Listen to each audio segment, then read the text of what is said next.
So it's really interesting to see. We, as a society, or I as a human being, let's zoom in on relations. Suppose I'm from the lower class, you're from the upper class, and we're still in capitalism. The relationship between us is very clear. I am actually your manpower. You pay me. I work for you. And this is the relationship we know. Gradually, we're shifting towards the revolution in consciousness, which completely changes our relations. You remain the upper class and I remain the lower class. No, why? They have a completely new characteristic. So what is that new form?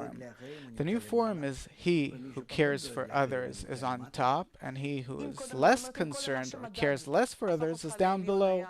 Meaning, if previously what put you on top was money, power, place of birth, different conditions that spoke about the ego, and anyone with a greater ego is on top, and anyone with a smaller ego is down below in human society on that scale. Then today, no more. Now, in our society, he who knows how to care for others, to serve others in a more qualitative way, more essential way, is on top, and whoever is less is down below. I understand what you're saying, meaning it's not that we keep the classes. Maybe I was on a lower class and now I have the ability. They were also not kept in the transition between one state to another. Slavery to feudalism, feudalism to capitalism. They weren't kept.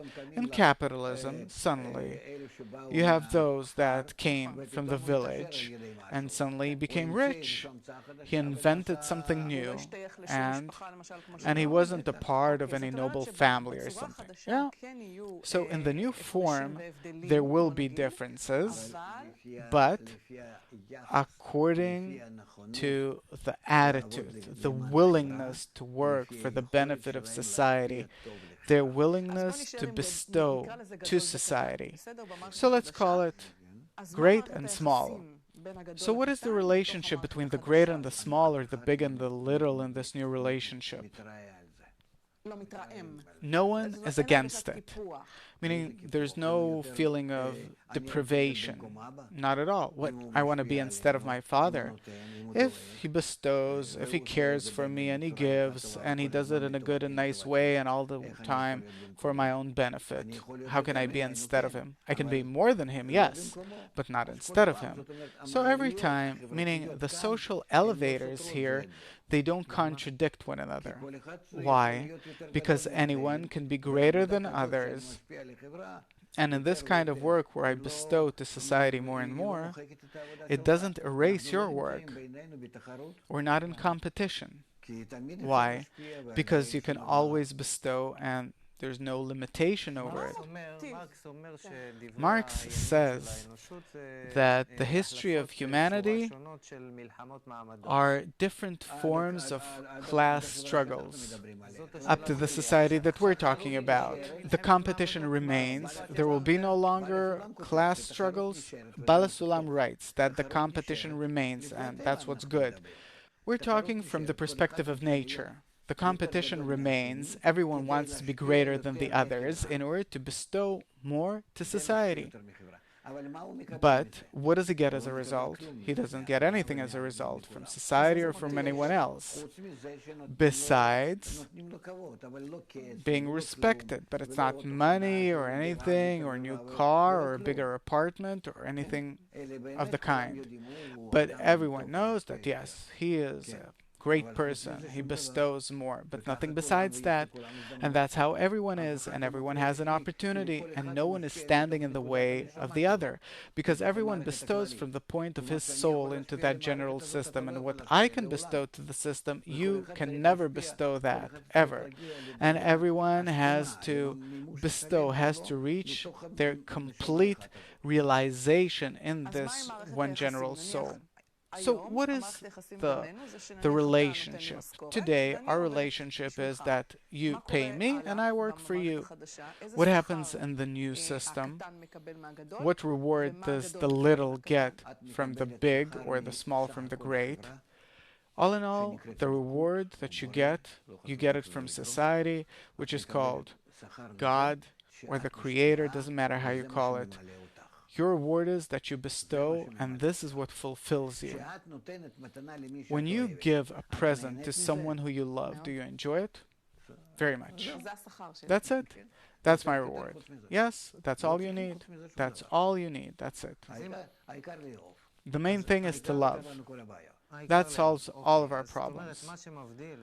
Okay, so what differentiates the future society which you have depicted here and today's society is that today I'm focused on myself.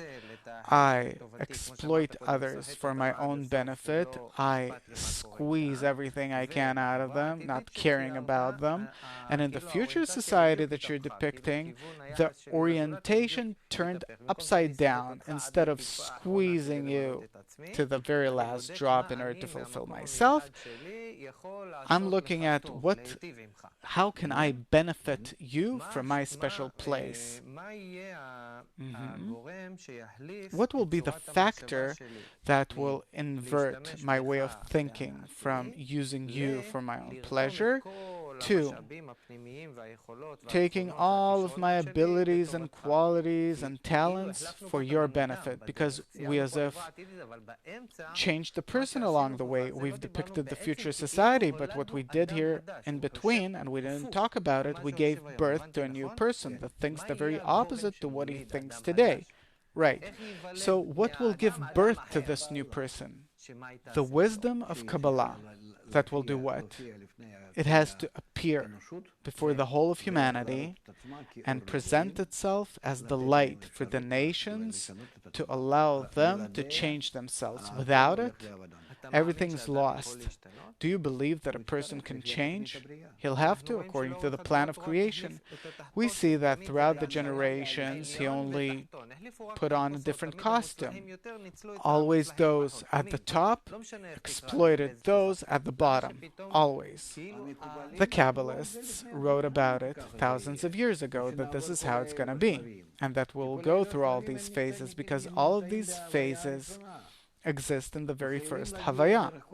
And through all these phases, we have to come to the realization of our ego, which is the capitalistic form, so that the upper class depletes the lower class. And we came to that. That's it. That's all there is. We've reached a state where we no longer need people in order to live a good life. We've reached a state where the form of go and live off each other corporeally came to an end. We don't need people. We need robots. They'll work for me. I understand all that. I'm just asking one thing. Do you believe that a person has the ability to invert himself?